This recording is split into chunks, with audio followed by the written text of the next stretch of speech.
Um olhar sobre o mundo, a vida e a sociedade, à luz da Palavra de Deus, com Augustus Nicodemos.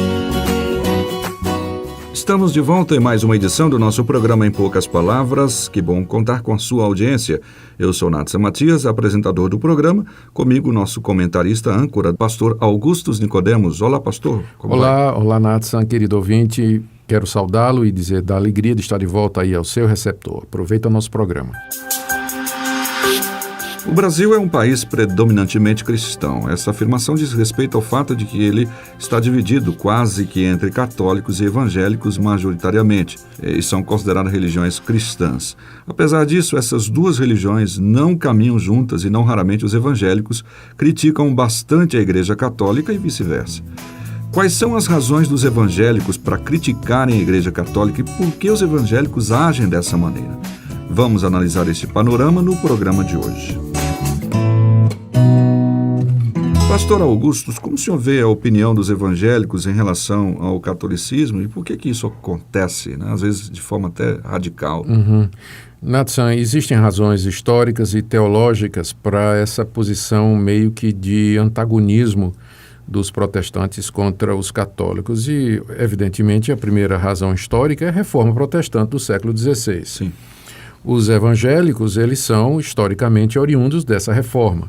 A reforma foi, como o nome já está dizendo, uma tentativa de mudar uma série de doutrinas e práticas que estavam vigentes na Igreja Católica na Idade Média e que, de acordo com os reformadores, estavam contrárias à palavra de Deus. E o movimento da reforma, então, ganhou muito peso, ganhou aderência, inclusive, de autoridades, de reis, de príncipes, de governadores, e causou um impacto muito grande na própria Europa, de lá saindo para se espalhar pelo mundo todo. Então, como os evangélicos são historicamente descendentes espirituais desse movimento, né, e o movimento era para reformar a Igreja Católica, então a tendência dos evangélicos é continuar olhando para a Igreja Católica, que não aceitou a reforma, é olhar para a Igreja Católica como sendo uma igreja que precisa se reformar. E essa rejeição da Igreja Católica se deu até com violência em algumas ocasiões. Em algumas ocasiões, não é? Que é outro ponto que eu ia trazer aqui. Quando houve a Reforma Protestante, a Igreja Católica também reagiu, não é? Iniciou o que a gente chama da Contra-Reforma, que se consolidou no Concílio de Trento. No Concílio de Trento, a Igreja Católica reafirmou as suas posições antigas, condenou o protestantismo e aproveitou já para mudar o cânon das Escrituras, acrescentando livros que não eram acrescentados ao cânon das Escrituras, embora fossem conhecidos e respeitados, né? Estabelecendo assim uma diferença muito clara, pelo menos no que diz respeito ao número de livros, entre a Bíblia usada pela Igreja Católica e a Bíblia que passou a ser usada pelos protestantes, né? Quando a coisa chegou aqui no Brasil, pensando aqui mais em nós mesmos, o catolicismo chegou primeiro no Brasil. O Brasil foi colonizado pelos portugueses, que eram católicos. Então, com os primeiros desbravadores e descobridores que vieram para cá, também vieram os padres, vieram os missionários, que, por sinal, fizeram um bom trabalho de catequese, criaram escolas, fizeram trabalho social, fizeram, enfim, né, ajudaram bastante na colonização. Foram martirizados, inclusive. E alguns, né, passaram por isso aí. Mas aí o que é que acontece? O Brasil cresceu católico e quando os protestantes chegaram aqui, primeira vez foi no século XVI, né, 1550 e poucos, que foram os huguenotes que vieram mandados por Calvino, eles acabaram sendo martirizados por um almirante que era o governante, né, o governador da colônia aqui, que era na Baía da Guanabara, era Villegagnon. Ele acabou martirizando e matando boa parte desses protestantes e o resto ele mandou de volta num navio para a Europa e ninguém nem sabe, né, se um dia eles chegaram de volta ao seu destino, né? Depois houve uma segunda tentativa de evangelização por parte dos protestantes no Brasil, que foi o período da dominação holandesa no Nordeste. Os holandeses, ao contrário dos portugueses, eram protestantes. E também com as esquadras e soldados que eles mandaram também pastores protestantes. Durante 20 anos, os protestantes holandeses, eles catequizaram os índios, pregaram o evangelho, mas eles foram expulsos depois pelos portugueses e essa tentativa também acabou. Mas foi há cerca de 150 anos que começaram a chegar os missionários enviados lá dos Estados Unidos e da Europa para pregar o Evangelho aqui no nosso país. E eles não foram muito bem recebidos, não, pela Igreja Católica, né? Naquele tempo, o Estado era católico aqui no Brasil, né? A ideia de Estado laico, ela vem depois. Mas no início das missões protestantes no Brasil, a religião oficial era o catolicismo e, como resultado, os protestantes foram perseguidos, apedrejados, bíblias foram queimadas. Proibido até construção de templos. Construção de templo, e quando se sabia que tinha reunião de protestantes no lugar, aquele lugar era apedrejado. E depois, até mesmo depois, em algumas regiões do Brasil, quando se permitiu liberdade de religião e que os protestantes podiam construir e erigir os seus templos, ainda assim a perseguição continuou. Eu sou nordestino. E lá no Pernambuco, toda aquela região, Rio Grande do Norte, Paraíba, é conhecida, por exemplo, a figura do famoso Frei Damião, perseguidor de protestantes, que queimou bíblias, perseguiu protestantes, organizou perseguição, o apedrejamento de templos, e, enfim, não é, o que podia ser feito. E isso muito tempo depois de já ter sido decretada a liberdade religiosa. Então, no Brasil, tem esse ranço, né, da perseguição. É claro que hoje não, né, graças a Deus, né, os católicos não têm mais essa atitude contra os protestantes. Então, historicamente, existe essa animosidade por conta da reforma protestante do século XVI. E a Igreja Católica, e aqui é o segundo ponto, né, a razão pela qual os evangélicos continuam tendo essa atitude crítica na Igreja Católica, é que ela não mudou, apesar da reforma protestante, apesar dos gritos de alerta de Martinho Lutero, Calvino, Zwinglio, Melanchthon e tantos outros, todos eles vindos da Igreja Católica, mas a Igreja Católica não mudou os seus dogmas, ela continua com os mesmos dogmas da época da Reforma, tipo assim, a veneração de imagens, a adoração ou culto à Virgem Maria, que embora seja dito que não é exatamente culto, mas no fim acaba sendo mesmo, a mediação dos santos, a doutrina do purgatório, o colocar a tradição oral da Igreja em pé de igualdade com as Escrituras, a Palavra de Deus, a infalibilidade do Papa, a ideia de que o Papa é o chefe da cristandade, representante de Cristo aqui nesse mundo, a ideia dos sacramentos, né? São 7 sacramentos da Igreja Católica e eles funcionam como espécie de meios pelo qual a salvação é concedida e é garantida. Eu já falei também da adição dos livros deuterocanônicos ao cânon que era aceito pela Igreja. Então, estas coisas não... das boas obras. As boas obras que elas acabam entrando sinergisticamente, não é? Quer dizer, a Igreja Católica vai negar que a salvação é pelas obras, mas ela vai dizer que o crente coopera com a salvação por meio das obras que ele pratica e também pela adesão aos sacramentos da Igreja, ir à missa, se confessar, extrema-unção, por aí vai.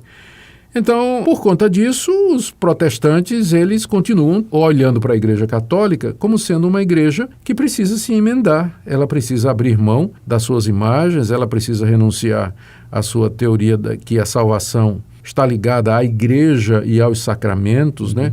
A ideia de que o padre ele pode perdoar pecados no confessionário, a ideia de que na missa o pão e o vinho se transformam no corpo de Cristo. Repetindo o sacrifício de Cristo. Repetindo o sacrifício de Cristo. Então, os evangélicos sentem que estes pontos eles são contrários à Bíblia. E uma vez que os evangélicos adotam a Bíblia e somente a Bíblia como sendo a única regra de fé e prática, eles se sentem na obrigação de dizer, olha, isso aí não está de acordo com a palavra de Deus e não pode fazer parte de uma igreja que se diz cristã. Se me permite, isso também, obviamente, não justifica a atitude de alguns evangélicos de ofender Maria, né? Não justifica. Chutar a santa, como olha, foi aquele episódio foi lamentável. A gente tem que fazer a diferença, Natsa, entre as ideias, as doutrinas e os conceitos e as pessoas. Eu tenho certeza que dentro da Igreja Católica há irmãos em Cristo, pessoas que creem em Jesus Cristo e nele somente para a salvação. E aí, se ele é realmente um crente em Jesus Cristo, ele vai sentir dificuldade com a doutrina da sua igreja, assim, né? Na parte de Maria, na parte dos anjos e outras partes também. Mas a gente tem que fazer a distinção entre a doutrina e a pessoa e tratar todos com liberdade, com o mesmo respeito que a gente quer que eles tenham também para conosco, né? Então, aquele episódio da Santa foi lamentável, e outros, né? Quando é feito de maneira agressiva, o que não nos exime de continuar tendo a nossa opinião. A Igreja Católica ela precisa se reformar naqueles pontos que os reformadores disseram há 500 anos atrás e que não estão de acordo com a palavra de Deus. Os pontos da Igreja Católica não estão de acordo com a palavra de Deus. Se eu posso chamar de embate, tem que ser tendo como base as Escrituras Sagradas, a exposição da Bíblia. Isso. De forma fiel. Isso. Vamos discutir em cima da Bíblia. É o melhor, né? Pois é, então você que está nos ouvindo, nós abordamos esse tema hoje sobre muitas vezes essa dificuldade de evangélicos e católicos um contra o outro, não é? E, obviamente, nós sabemos que alguns extremos de ofensas são coisas que devem ficar no passado.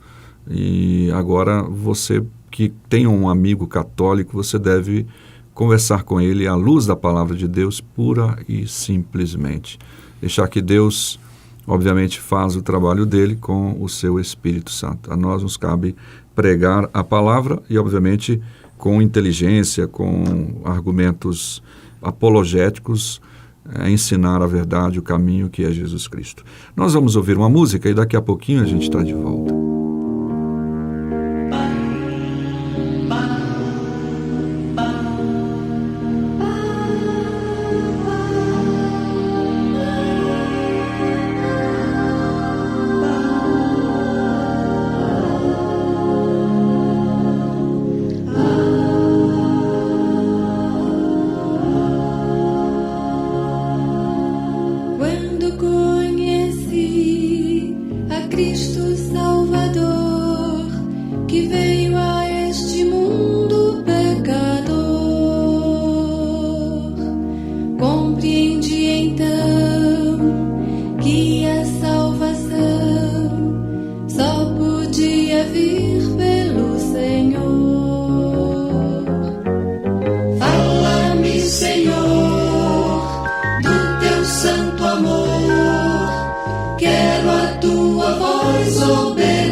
Bem, chegamos ao final de mais uma edição do programa Em Poucas Palavras, agradecendo a sua atenção. Querendo mais informações, entre em contato conosco, agora também pelo WhatsApp, anote aí, 62 8117 2986, 81 17 29 86, DDD 062, tá bom? Esse é o WhatsApp que você pode entrar em contato conosco, ou pelo e-mail também, em poucas palavras, @terra.com.br. Pastor Augusto. Querido ouvinte, obrigado pela sua audiência, Deus o abençoe.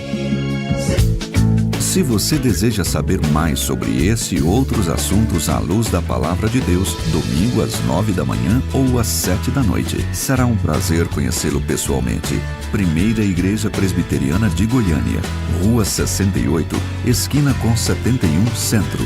Fone 3213-3320, www.pipg.org.